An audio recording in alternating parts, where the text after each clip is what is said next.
Api Sejarah halaman 148, posisi paling kiri di pertengahan. Saya ambil buku ini karena referensinya paling akurat ya. Menurut saya paling akurat karena banyak referensinya. Antum pernah dengar nama Prabu Siliwangi? Baik, Prabu Siliwangi bentarang kekuasaannya di awal abad ke-14, di akhir abad ke-15. Itu beliau dari Banten sampai dengan ke awal Jawa, ujung Jawa. Kuasanya luar biasa, masih Hindu. Dan pemerintahannya, Masya Allah, ketika Islam masuk, itu nggak ada pertentangan, biasa aja. Ulama sudah ada, nyaman, tenang, biasa. Yang paling hebat, ketika sedang inspeksi, datang ke Karawang, daerah Karawang. Ditemukan seorang perempuan, namanya Nyai Subang Larang. Sedang membaca Al-Quran. Nyai Subang Larang itu diantara muridnya Syekh Qura. Syekh Qura itu nama aslinya Syekh Hasanuddin. Ketika pulang dari Mekah, maka disebut Ummul Qura, maka disebut Syekh Qura. Bikin pesantren beliau di Karawang. Sampai sekarang masih ada pesantren Syekh Qura. Baik diantara muridnya namanya Nyai Subang Larang. Baca Al-Quran. Begitu dibaca, datang ini mendengar bacaannya, melihat siapa yang baca, seketika jatuh hati. Bukan jatuh kaki, hati. Masya Allah. Begitu dilihat, langsung mengajukan lamaran. Penguasa, raja, kaya, tampan, Masya Allah. Tiba-tiba anak antum dilamar. Kira-kira terima nggak? Kaya, tampan, penguasa, diterima nggak? Halo? Jangan dulu, lihat dulu, ini kan bukan muslim. Oh, bukan pakai bukan muslim. Quran surah kedua ayat 221. Lihat kalimatnya. Wala tankihul musyrikati hatta yu'minna wala amatun mu'minatun khairum min musyrikati walau ajabatkum. Jangan Anda menikahi perempuan-perempuan yang belum beriman. Orang Islam yang wajahnya biasa-biasa itu lebih bagus daripada menikah dengan non-muslim tapi rupawan. Pilih mana? Pilih perempuan soleha tapi parasnya biasa, atau non-muslim tapi cantiknya luar biasa. Pilih mana? Nggak ada pilihan yang ketiga, nggak usah maksa. Nggak usah maksa. Nggak ada pilihan ketiga. Quran tidak memberikan pilihan ketiga. Itu ujian iman. Selalu pasti. Saya yakin pasti pilih yang ketiga. Kalau bisa Ustaz cantik dan beriman. Masya Allah. Ya, selalu begitu. Maka ini yang paling menarik. Yang paling menarik, dulu orang berislam itu kuat benar. Begitu datang, saya ingin melamar Anda. Apa kata beliau? Lihat, kalau orang sudah terbiasa melafadzkan lafaz Allah, lisannya berkata benar, maka akan kaku mengatakan yang buruk-buruk. Lisan yang selalu bersyahadat tidak akan pernah mengucapkan kalimat yang keluar dari syahadatnya. Kaku dia. Lisan yang selalu berkata benar, katanya baik, akan kesulitan mencari kosakata yang kotor. Antum kalau terbiasa berkata yang baik-baik, akan berkata yang kotor itu gak akan bisa, Pak. Nyari kosakatanya susah. Sama dengan lisan yang selalu bersyahadat 9 kali dalam sehari. 9 kali paling minimal. Subuh sekali, zuhur 2 kali, asar 2 kali, maghrib 2 kali, isya 2 kali. Asyhadu an la ilaha illallah, asyhadu anna Muhammadar Rasulullah.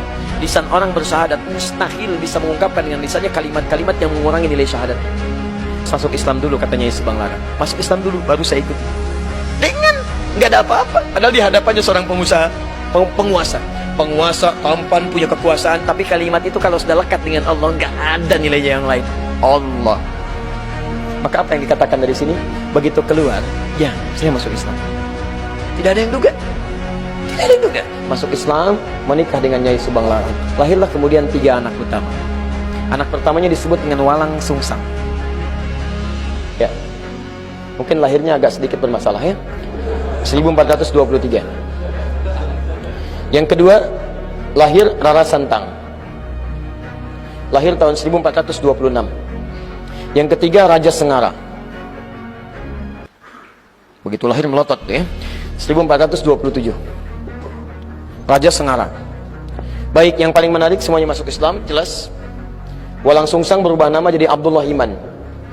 Abdullah Iman. Masya Allah. Perhatikan, ini begitu Islam masuk membawa pedoman kebaikan, jadi baik. Dengan Hindu gak ada masalah, dengan Buddha gak ada masalah. Tiba-tiba masuk Islam dan berubah jadi kebaikan. Tiba-tiba apa yang terjadi? Ini yang mau saya tunjukkan. Ini berubah jadi Abdullah Iman. Kemudian ini Rara Santang berubah jadi Syarifah Mudaim. Syarifah Mudaim. Pergilah haji. Saat pergi haji itu, tiba-tiba setelah selesai mau kembali, datanglah seorang laki-laki yang melihat Syarifah Mudaim, kemudian jatuh hati, minta kepada kakaknya Abdullah Iman untuk melamarnya. Maka diizinkan, menikahlah kemudian. Menikahlah Syarifah Mudaim dengan seorang laki-laki itu. Namanya siapa? Namanya Syarif Abdullah. Berasal dari Mesir. Maka diboyonglah ke Mesir. Saya simpan dulu di sini. Abdullah Iman kemudian pulang ke Nusantara, bertemu lagi dengan bapaknya. Setelah pulang, Prabu Siliwangi punya gelar Pamanah Rasa, namanya Manah Rasa. Ditugaskanlah kemudian untuk membimbing daerah. Lihat, mulai membimbing sekarang. Daerah yang sangat kumuh, saking kumuhnya disebut dengan lemah wungkuk. Lemah wungkuk. Lemah wungkuk. Masya Allah. Di sini ada campuran-campuran etnis, dari ada Arabnya, ada Cinanya, ada kemudian orang lokalnya, dan nggak ada masalah. Begitu orang Islam datang, ditata jadi bagus. Oh, mereka campuran. Dalam bahasa lokal disebut dengan caruban. Caruban yang bercampur. Pekerjaan utamanya ngambil udang. Ya, ambil udang kecil, dibikin kemudian terasi. Pakai air rebon. Jadi rebon, air rebon. Orang bilang sana Cirebon. Jadi Cirebon. Orangnya caruban, tempatnya berubah dari Cirebon. Ditata dengan baik, jadi makmur, jadi bagus, berhasil di situ. Begitu nilai keislaman dilakukan, haji pulang dari sana, berubah lemah wungkuk yang kotor jadi Cirebon. Etnis yang bercampur, punya kemudian tata usaha yang baik. Caruban aslinya kemudian menyebar sampai ke wilayah Lasem.